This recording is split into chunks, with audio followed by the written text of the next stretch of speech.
Alright, Perth train station. Finally got some brand new proper toilets. And they look so nice. The men's has two HUO2s. Brand new Airblade Vs.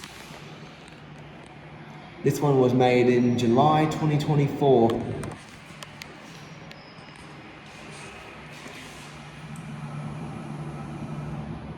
Yeah, the old Exeloo that were here have closed down.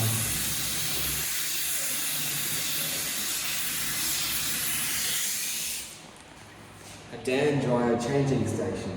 Wouldn't it be a lot more epic if we had a Dan dryer hand dryer in here?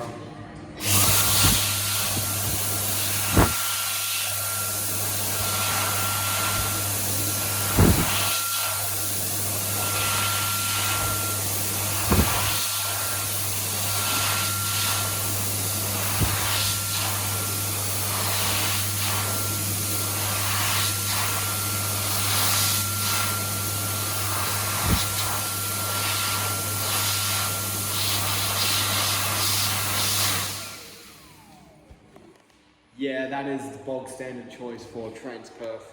In new toilets and stations, that's what they normally go for, so no surprises here.